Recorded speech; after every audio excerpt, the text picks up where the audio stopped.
की कहानी है नीलावंती ग्रंथ के बारे में। यह एक ऐसा ग्रंथ था जिससे हम पेड़ पौधे से, पशु पक्षियों से बात कर सकते थे। यह एक ऐसा ग्रंथ था जिससे हम जमीन में गड़ा हुआ सोना आसानी से प्राप्त कर सकते थे। आखिर क्या था इस ग्रंथ के पीछे का रहस्य? इस ग्रंथ को शापित क्यों माना जाता है? इसके पीछे एक रहस्यमय घटना है। कहानी की शुरुआत होती है उत्तर प्रदेश के एक छोटे से गांव से। उस गांव में एक आदमी रहता था जिसे आयुर्वेदाचार्य के नाम से जाना जाता था। वो बहुत बड़ा आयुर्वेदाचार्य था। आयुर्वेद का उसको बहुत गूढ़ ज्ञान था। उसकी एक पत्नी थी और उसकी एक 5 साल की बेटी थी। लड़की जब 5 साल की होती है उसकी माँ मर जाती है। उसकी माँ के मरते ही वो आयुर्वेदाचार्य और उसकी बेटी दोनों उस गांव को छोड़ करके हमेशा हमेशा के लिए कहीं दूर चले जाते हैं। उत्तर प्रदेश से कहीं दूर चले जाते हैं और रहने लगते हैं, क्योंकि इस आयुर्वेदाचार्य को, उस लड़की के पिता को एक डर था कि इंसान ही इंसान का दुश्मन है। इंसान से उसको घृणा होने लग गई थी, तो वो हमेशा हमेशा के लिए उस गांव को छोड़ करके वहां से दूर चले जाते हैं। उसने फैसला कर लिया था कि चाहे कुछ भी हो जाए, मैं अपनी बेटी को इस गांव में नहीं रहने दूंगा, इंसानों के बीच नहीं रहने दूंगा। उस बेटी का नाम था नीलावंती। दोस्तों, नीलावंती में बचपन से ही अजीब तरह की खूबियां थी। वो सामान्य बच्चों की तरह नहीं थी। वो पशु पक्षियों से बात कर लेती थी, पेड़ पौधों से बात कर लेती थी। ऐसी उसके अंदर दिव्य खूबियां थी। उसके पिता को शायद इसी बात का डर लगा और उन दोनों ने उस गांव को छोड़ करके बाहर जाने का निर्णय लिया। बाहर चले जाते हैं और वहां रहने लगते हैं। अब इस नीलावंती नाम की बच्ची को सांप, चिड़िया, चींटियां और पेड़ पौधे उसको तरह तरह की जानकारी देते थे, तरह तरह के राज बताते थे कि यहाँ पे खजाना गड़ा हुआ है, यहाँ से निकाल ले, ये ले ले, वो ले ले। पर नीलावंती पे उसके पिता के ऐसे संस्कार थे कि वो चाहकर भी उस खजाने को नहीं ले पाती थी। वो चाहती तो उस खजाने को प्राप्त करके अमीर हो जाती, लेकिन उसने ऐसा नहीं किया। उसके पिता हमेशा उसे गलत रास्ते पर जाने से रोकते थे। अब वो धीरे धीरे पिताजी के काम में हाथ बटाने लग गई और धीरे धीरे आयुर्वेद का ज्ञान प्राप्त करने लग गई। आयुर्वेद का ज्ञान प्राप्त करते करते एक दिन वो भी बहुत बड़ी आयुर्वेदाचार्य बन गई। उसे भी बहुत परम ज्ञान हो गया आयुर्वेद का। दोस्तों, नीलावंती जब थोड़ी बड़ी हुई ना, तो उसके सपने में भूत प्रेत आने लग जाते। भूत प्रेत दिखाई देते और भूत प्रेत उसे गड़ा हुआ धन बताते, उसे उसके भविष्य की कुछ जानकारियां देते। और दोस्तों, आप यकीन नहीं मानोगे, वो भविष्य की जानकारियां जब कुछ समय बीतता तो वो जानकारियां सारी सत्य निकलती। और नीलावंती जब अपने पिता को ये सब बात बताती तो पिताजी चौंक जाते, क्योंकि थे तो वो भी इंसान ही, तो वो चौंक जाते। दोस्तों, समय बीतता है, करीब 10 साल का समय ऐसे ही बीत जाता है। नीलावंती को हमेशा सपने में भूत प्रेत दिखाई देते हैं। नीलावंती अब बड़ी हो जाती है। उसकी उम्र करीबन 20 साल रही होगी, 20 से 22 साल के बीच रही होगी। देखने में नीलावंती इतनी सुंदर थी कि अगर कोई उससे देख ले तो वो मंत्रमुग्ध हो जाता, उस पर मोहित हो जाता। वो इतनी सुंदर हो गई थी। और अब तक जो नीलावंती के स्वप्न में जो भूत प्रेत दिखाई देते थे, जो पिशाच दिखाई देते थे, अब वो उसे प्रत्यक्ष भी दिखाई देने लग गए थे। उसके सामने आ जाते और उसे तरह तरह की जानकारियां देते, तरह तरह के रहस्य बताते, तरह तरह की तंत्र विद्याएं बताते। और वो सारी बातें, वो सारे राज, सारे मंत्र, सारे रहस्य नीलावंती एक पीपल के पत्ते से बनी हुई किताब पर पूरे मंत्र, वो रहस्य जो बेताल प्रेत उसे, पिशाच उसे देते थे, सिखाते थे, उस पीपल के पत्ते से बनी हुई किताब पर लिखती जाती थी। उसने सारी बात अपने पिताजी को बताई कि मेरे स्वप्न में ऐसा ऐसा आ रहा है। लेकिन जिस रात उसने पिताजी को ये सारी बात बताई थी, उसी रात उसे एक ऐसा सपना आता है दोस्तों कि उसे यकीन हो जाता है कि वो इस दुनिया की नहीं है। वो एक दुर्लभ यक्षिणी है जो अपनी दुनिया से इस दुनिया में आ गई है और वो चाह कर भी नहीं निकल पा रही है। उस पर एक श्राप था, उस श्राप की वजह से वो इस दुनिया में फंस गई है और उसे यहाँ से बाहर निकलना है। जब उसे ऐसा पता चलता है तो वो ये सारी बातें अपने पिताजी को बताती है। जब पिताजी को सारी बातें बताती है तो उसके पिता भी कहते हैं कि बेटी, अगर तू सच में इस दुनिया की नहीं है, दूसरी दुनिया की है और तुझे अपनी दुनिया में लौटना है तो मैं तुझे रोकूंगा नहीं, तू जा, अपनी जिंदगी जी। और ऐसा करके नीलावंती आधी रात को, रात के करीबन 12 बजे के बाद वो उस घर को छोड़ करके अपने पिताजी को मिल करके आखिरी बार, और वहां से उस घर को छोड़ करके चली जाती है। अब नीलावंती जंगलों में भटकने लग गई और भटकते भटकते कोई भी पशु पक्षी मिलता, पौधा मिलता, पेड़ मिलता, उससे बात करती, क्योंकि उसके अंदर वो खूबियां थी, क्योंकि वो यक्षिणी थी, दुर्लभ यक्षिणी थी। तो वो पशु पक्षियों से सारी बातें करती, पशु पक्षी उसको कुछ राज बताते तो राज वो उस पीपल के बनी हुई पत्तों की किताब में वो सारे राज लिख लेती। और धीरे धीरे ऐसा हुआ दोस्तों कि उसे भूत प्रेत पिशाच भी मिलने लग गए और वो भी उसे तरह तरह की तंत्र शक्तियां बताते थे, तरह तरह के मंत्र बताते थे। वो उससे बोलते थे कि इन सबको अगर तूने सीख लिया तो तुझे दूसरी दुनिया में, तेरी दुनिया में जाने के लिए बहुत मदद मिलेगी इससे, इसलिए वो भूत प्रेत पिशाच सब उसे तंत्र विद्या सिखाने लग गए। अब नीलावंती सारे रहस्य, सारे मंत्र उस पीपल के पत्ते से बनी हुई किताब में लिखती जा रही थी। अब धीरे धीरे एक दिन ऐसा हुआ कि एक पिशाच रोज आता और उसे वो मंत्र देता। उस मंत्र का उच्चारण करके दोस्तों उसने ऐसी शक्तियां प्राप्त कर ली थी कि उसे वो पिशाच मंत्र देता था और उस मंत्र का उच्चारण करके उसकी आंखें बिल्ली की तरह हो जाती थी। वो बिल्ली की नजरों से इस दुनिया को देख सकती थी। एक और मंत्र का उच्चारण करके वो हवा और पानी पे चलने की उसके अंदर क्षमता आ गई थी। कुछ मंत्रों का उच्चारण करके तो जमीन के अंदर दबा हुआ सोना तक देख लेती थी। इतनी दिव्य खूबियां उसके अंदर आने लग गई थी और धीरे धीरे नीलावंती बलवान होने लग गई थी और सारे रहस्य, सारे राज नीलावंती उस किताब में जरूर लिखती थी। एक एक मंत्र उस किताब में लिखती थी। दोस्तों ऐसे कर करके वो किताब एक बहुत बड़ी सिद्धि वाली किताब बन गई थी। अब एक दिन क्या होता है कि उसे एक दूसरा पिशाच मिलता है, दूसरा बेताल मिलता है। वो आकर के नीलावंती को कहता है कि अगर तुझे सच में तेरी दुनिया में जाना है तो तुझे आहुतियां देनी पड़ेगी, पशु पक्षी की तुझे बलि चढ़ानी पड़ेगी, तेरा रक्त तुझे दान करना पड़ेगा, तेरे रक्त की तुझे आहुति देनी पड़ेगी। अब नीलावंती ऐसा ही करती है, वो रक्त चढ़ाने लग गई थी, वो पशु पक्षियों की बलि देने लग गई थी, आहुतियां देने लग गई थी। ऐसे करते करते नीलावंती को बहुत समय हो जाता है। एक दिन एक अच्छी आत्मा, देखो इस संसार में अच्छी आत्मा भी सर्वाइव करती है और बुरी आत्मा भी रहती है। तो एक दिन उसे एक अच्छी आत्मा आके बोलती है, एक पक्षी का रूप धारण करती है वो अच्छी आत्मा, और उसके पास आकर के बोलती है कि देख नीलावंती, अगर तुझे दूसरी दुनिया में लौटना है तो उसका रास्ता तुझे मैं दिखाती हूँ।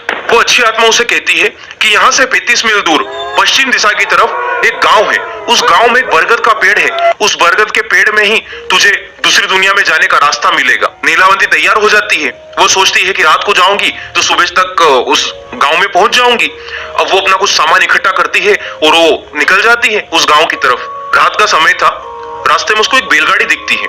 उस बैलगाड़ी में एक व्यापारी आ रहा था, व्यापारी जा रहा था उसके गांव में। तो नीलावंती सोचती है कि क्यों ना इससे मैं रास्ते का पता पूछ लूं तो मुझे जाने में भी आसानी होगी। तो वो उससे ऐसा ही करती है, वो उससे गांव का रास्ता पता पूछने के लिए उसके पास जाती है। और जैसे ही जाती है ना दोस्तों, वो व्यापारी उसकी खूबसूरती देख करके उस पर मोहित हो जाता है और वो उससे कहता है कि देखो मैं तुम्हें गांव तो छोड़ दूंगा लेकिन एक शर्त है। बोले कैसी शर्त? बोले तुम्हें मुझसे शादी करनी पड़ेगी, तुम्हें मुझसे विवाह करना पड़ेगा। नीलावंती मुस्कुरा देती है, बोले इतनी छोटी सी शर्त? बोले ठीक है मैं तैयार हूं शादी करने के लिए। लेकिन तभी नीलावंती बोलती है कि मेरी भी कुछ शर्तें हैं। और यहाँ नीलावंती कुछ शर्त रख देती है। नीलावंती कहते हैं कि रात को मैं तुम्हारे घर में नहीं रहूंगी, रात को मैं कहां जा रही हूँ, क्या कर रही हूँ, ये तुम मुझसे नहीं पूछोगे, ना तुम मेरे पीछे पीछे आओगे। व्यापारी बोलता है ठीक है। व्यापारी मान जाता है, बोले ठीक है। वो व्यापारी उस नीलावंती को लेकर के अपने गांव आ जाता है और किस्मत से वो व्यापारी भी उसी गांव का होता है जहां नीलावंती को जाना था। नीलावंती बड़ी खुश होती है और दोनों खुशी खुशी घर आ जाते हैं और दोनों शादी कर लेते हैं। कुछ समय तक सब ठीक चलता। नीलावंती रोज उस बरगद के पेड़ के नीचे जाती, रोज तंत्र विद्याएं करती, पशु पक्षियों से बात करती, पशु पक्षियों की बलि चढ़ाती, पेड़ पौधों से बात करती और अपनी तंत्र शक्तियों को जागृत करने लग गई थी। अच्छी अच्छी चीजें उसने उस किताब में लिखने लग गई थी तंत्र शास्त्र से संबंधित। अब एक दिन क्या होता है दोस्तों कि उस गांव के कुछ लोग, जहां पर वो नीलावंती उस बरगद के पेड़ के पास जाकर के वो तंत्र साधनाएं करती थी, उस तंत्र साधना वाली जगह पर वो गांव के लोग पहुंच जाते हैं।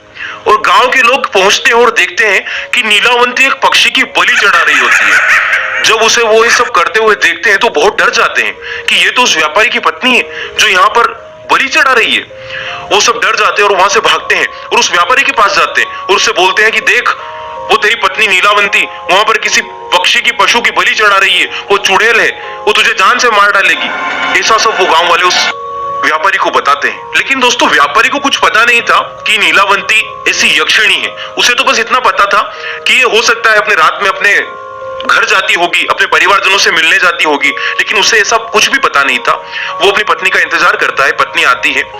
रात को उसी समय जब पत्नी घर से निकलती है, वो व्यापारी, वो उसका जो पति रहता है नीलावंती का, वो उसके पीछे पीछे हो जाता है और जा करके देखता है नीलावंती उस बरगद के पेड़ के नीचे जाती है और अपनी क्रियाएं, तंत्र क्रियाएं करना शुरू कर देती है। और धीरे धीरे करके वो एक पक्षी की बलि चढ़ा रही होती है। वो बलि चढ़ाते हुए उसका पति उसे देख लेता है और इतना बुरी तरह से डरता है कि वहां से तुरंत भाग के घर आ जाता है और कुछ नहीं बोलता, जाकर के चुपचाप सो जाता है। उसने सोचा अगले दिन नीलावंती से बात करूंगा, लेकिन दूसरा दिन जब होता है उसके मन में डर बैठ गया था, उस पति के मन में डर बैठ गया था कि ये तो चुड़ैल, अगर मैं इससे बात करूंगा और ये मुझे मार डालेगी तो वो उससे कुछ नहीं बोलता है, बिल्कुल चुपचाप रहता है। अब अगले दिन नीलावंती को दोपहर में नींद आ जाती है और उस नींद में उसे एक सपना आता है। सपने में एक पिशाच एक लोमड़ी का रूप धारण करके उसके पास आता है और उससे एक बात बोलता है। वो कहता है कि आज की रात नीलावंती, तुम्हें तुम्हारी दुनिया में जाने का मौका मिलेगा।